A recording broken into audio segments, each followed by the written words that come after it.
What if every third house on your street suddenly had a foreclosure sign out front? What if entire neighborhoods transformed into desperate fire sales within months? This isn't some American-style 2008 horror story. This is real-time Canada 2026, and the cities about to get devastated are the ones nobody expected.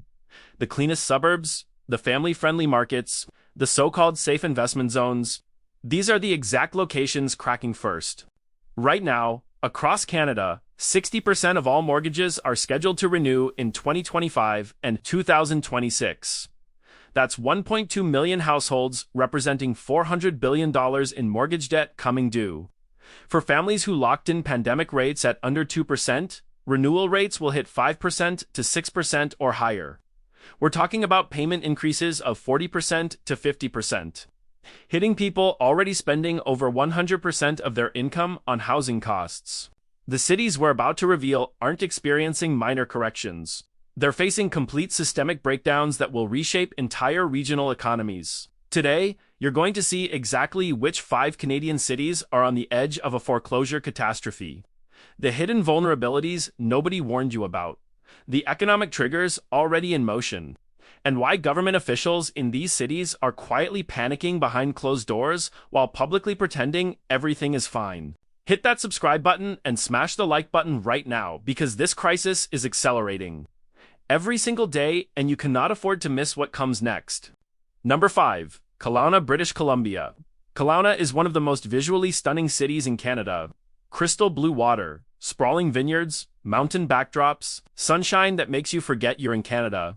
It looks like the ultimate dream lifestyle destination. But in 2026, Kelowna is transforming into one of the most terrifying foreclosure risk zones in the entire country. Here's why this city is so dangerous. Almost every component of the local economy relies on seasonal income. Tourism revenue, hospitality sector, jobs, retirement wealth, and real estate speculation itself. The entire financial foundation of this region is fundamentally fragile, and 2026 is the year that fragility becomes brutally visible. Subscribe now because the economic data I'm about to reveal will shock you to your core. Population sits at approximately 168,000. Area covers roughly 80 square miles.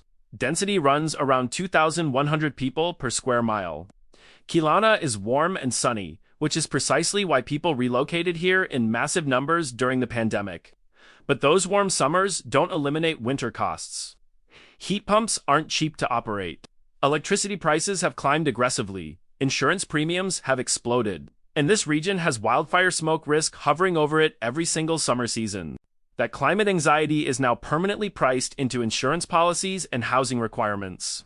In 2026, Kelowna households will get crushed by stacked costs layered on top of stacked debts. This isn't Toronto, where tech salaries carry wage inflation. This isn't Calgary, where oil industry spikes push wages upward. Kelowna's economy is dominated by tourism, service sector jobs, retail, healthcare, and retirement wealth. But now that retirement wealth is evaporating because those same retired homeowners are about to renew mortgages or LOC debt at catastrophic rates.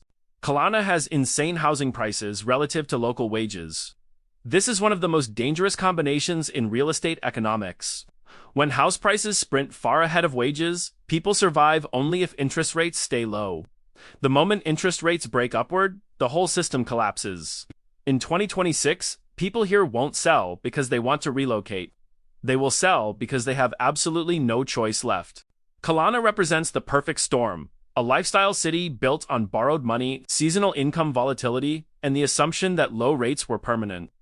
2026 is the year that assumption shatters into 1,000 pieces. Number 4. Surrey, British Columbia. Surrey is the most underestimated pressure point in the entire Lower Mainland. Everyone obsesses over Vancouver, but Surrey is where the real mortgage exposure is concentrated at dangerous levels. This is the city where entire extended families pooled income together to qualify for one single detached house. And when those 2026 renewals hit, you don't just stress one household. You stress 8 incomes simultaneously. Hit that like button because what I'm revealing next about Surrey will blow your mind. Surrey is where you witness the real Canadian housing reality. People didn't buy houses. They bought time. And that time just expired. Population stands at approximately 640,000. Area covers roughly 122 square miles. Density runs around 5,245 people per square mile. Surrey doesn't experience deep prairie winters, but it gets heavy, wet, cold, costly heat pump operations, expensive electricity, and the lower mainland has some of the worst atmospheric river storm damage projections in the country. Insurance costs are climbing vertically. The second you add insurance hikes to mortgage payment hikes, the numbers break completely. Surrey has wages that are nowhere near Vancouver tech salaries or Vancouver finance sector wages. But Surrey housing peaked exactly like Vancouver housing. That fundamental difference is the precise formula that predicts forced selling at scale. When a city's house prices outrun its wage base by that magnitude, foreclosures don't maybe happen. They're mathematically guaranteed. They only need a catalyst. 2026 is that catalyst. Surrey has new towers, new suburbs, new transit expansions coming online. But new is expensive. And these aren't tiny condos. These are large family houses with massive monthly carrying costs. Property taxes, strata fees, utilities, insurance, maintenance, everything stacks. Surrey used to be marketed as the affordable alternative to Vancouver. That narrative has completely disappeared. It became unaffordable just as fast. Only without Vancouver incomes to carry the weight. The most dangerous element: multi-generational mortgages. When 3 working adults pool income to qualify for one $1.1 million mortgage, the system works only if all 3 remain employed simultaneously. If one loses their job, the entire structure collapses. 2026 renewals will expose exactly how many Surrey households are built on this fragile foundation. Surrey shows that the lower mainland housing crisis didn't stay contained in downtown Vancouver. It spread down the valley like a virus. And 2026 is the year that invisible spread becomes visible through forced sale listings. Number 3 en Ottawa, Ontario. Ottawa is the definition of it looks stable until you examine what's underneath. People think Ottawa equals government jobs, union security, diplomatic positions, federal paychecks, so they assume it's immune to economic storms. But Ottawa experienced one of the most aggressive pandemic-era price escalations in the entire country. People paid Toronto-level prices, but with Ottawa salaries. And those mortgages are now maturing into 2026. Drop your thoughts in the comments because this is the most silent time bomb in the Canadian housing system, disguised as a safe city. Population sits at approximately 1.06 million. Area covers roughly 1,077 square miles. Density runs around 984 people per square mile. Ottawa gets unreal winters, not just snow. Icy, long, deep freeze winters. When cold snaps hit minus 30 degrees Celsius, the furnace runs at full power for weeks straight. Electricity plus natural gas plus mortgage renewal creates the most dangerous mathematics for households with big suburban homes. Winter inflation is the ultimate budget killer. Homes in Ottawa are not efficient tiny units. They're full family houses that cost a fortune to heat properly. Ottawa is public sector dominated, and that's the risk multiplier. Because government jobs don't adjust wages upward rapidly when inflation hits housing costs. They stay flat while everything else climbs. A lot of Ottawa homeowners borrowed based on the belief that government employment meant protection. But 2026 renewals will hit them exactly like everyone else. And they don't have side hustle tech incomes to compensate for the difference. They have fixed salary ceilings. Insurance rose, property taxes rose. Groceries in Ottawa are brutally expensive now, and housing prices grew way out of proportion to local salary bands. The most painful reality is that Ottawa's affordability edge over Toronto completely evaporated, but Ottawa wages never caught up. So households end up with the worst gap in the country. Expensive mortgages combined with average wages, the psychological damage will be severe. These are families who believed job security would protect them from financial mathematics they could never beat. 2026 is the year that belief gets destroyed. Ottawa has quality of life, greenery, river trails, safe suburbs. Everything looks perfect on the surface. But perfection built on leverage is just delayed catastrophe. And the delay just ended. Number 2, Vancouver, British Columbia. Vancouver is the ultimate symbol of Canadian housing price insanity. The place where people sign mortgages not based on income, but based on hope, speculation, and fear of missing out. Vancouver has been artificially supported by foreign capital inflows, extremely low interest rate lending, and pure FOMO psychology for over a decade. Now, the cycle is violently flipping, and in 2026, the renewals hitting Vancouver are at a scale that is unmatched anywhere in the country. Subscribe right now because what happens to Vancouver will determine the future of Canadian real estate for the next decade. This city has homeowners who took on $1.1 million mortgages with dual incomes that barely qualified on paper, even at low rates. You can stretch financially for 1 year, maybe 2, possibly 3, but you cannot stretch forever. 2026 is the mechanical wall. Population stands at approximately 2.78 million for the metro area. Area covers roughly 1,135 square miles. Density runs around 2,450 people per square mile. Rain, dampness, endless gray. Vancouver is expensive to heat and maintain, even if it's not cold, like Ottawa or Edmonton. Moisture destroys houses here faster than anywhere else in Canada. Rain drives up maintenance costs exponentially.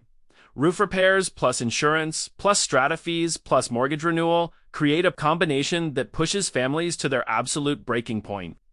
Vancouver is a beautiful city that has the most expensive cost of simply existing. Vancouver does not have enough high-paying jobs to justify its housing prices. Tech sector is decent, but nowhere near elite like Silicon Valley. Wages are average.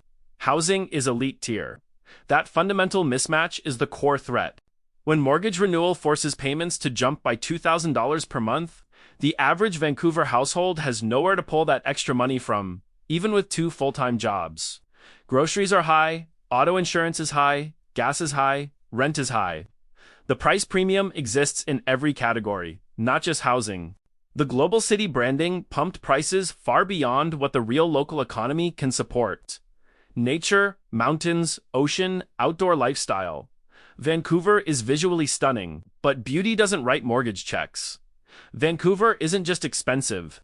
Vancouver is mathematically impossible to sustain for the average working family once ultra-low interest rates disappear. 2026. Renewals will force this city to confront the part nobody ever wanted to admit. The prices were never based on reality. They were based on leverage and speculation. When forced sales begin hitting the market, the pricing floor will collapse faster than anyone expects because there is no local buyer pool capable of absorbing inventory at current prices without cheap money. Number 1. Toronto, Ontario. Toronto is ground zero, the epicenter, the most dangerous city in Canada for 2026 mortgage resets, because Toronto is where people took the biggest loans at the lowest rates during the most emotionally irrational moment in modern Canadian housing history. People stretched to the absolute limit because they believed Toronto prices always go up. The problem is that Toronto's entire economic logic depended on one thing: cheap money. Now that cheap money is gone, this city is exposed like no other in the country. Hit that like button because Toronto is about to face the most serious affordability event it has ever seen in modern times. Population sits at approximately 6.95 million for the metro area. Area covers roughly 2,380 square miles. Density runs around 2,920 people per square mile. City winters are severe but unpredictable.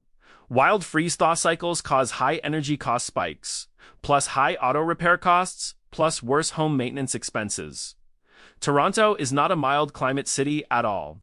When temperatures swing from +3 degrees to -17 degrees in one day, the cost of living becomes a roller coaster. In 2026, those spikes matter more than ever because every extra bill hits a family that is already suffocating. Toronto has high-income industries, finance, tech, healthcare, corporate services, but the ratio of wages to mortgage size is absolutely insane. A lot of people making objectively good money are still drowning because their mortgage isn't a normal mortgage. It's a monster. Toronto is where families bought $1.3 million suburban homes with variable rates or 2-year teaser rates.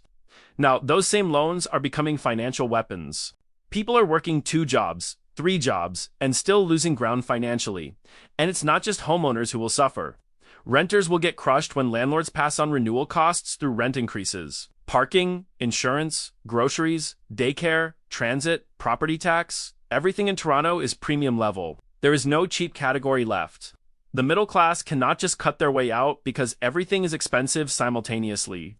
The scariest part? Toronto built an entire identity around real estate appreciation. Families bet their futures on it. Immigrants arrived believing in it. Investors leveraged everything on it. When that belief breaks, the psychological and economic damage will be generational. Toronto is culturally rich. Food, nightlife, sports, diversity, energy. But none of that matters if people cannot afford to live here anymore. Toronto is the #1 city where the 2026 renewal wave has the power to financially break hundreds of thousands of families. Toronto built its housing market on borrowed time and borrowed money, and both just ran out simultaneously. These are 5 very different cities with unique characteristics and local economies. But the common thread connecting them is identical. Home prices disconnected completely from real incomes, and households are running out of financial runway. And once a few forced sales start hitting the MLS in each neighborhood, the pricing floor collapses faster than anyone expects. Comparable sales drop, appraisals drop, panic spreads, more listings appear. The cycle feeds itself. The scariest part? This is already in motion right now. Renewal notices are arriving in mailboxes. Families are running the numbers. Banks are preparing. The wave is building momentum, and nobody has the tools to stop it. By late 2026, historians will look back at this moment as the inflection point when Canadian housing entered a crisis that reshaped an entire generation's relationship with homeownership. So here's my question for you. Can anything stop this foreclosure wave, or are we watching the beginning of Canada's greatest housing collapse in modern history? Do you live in one of these cities? Are you facing renewal shock yourself? Share your story in the comments right now, because your experience could help others understand they're not alone in this crisis. Don't forget to subscribe and turn on notifications, because what happens over the next 12 months will be absolutely historic. Every new city we analyze could be the one you live in. I'll see you in the next one.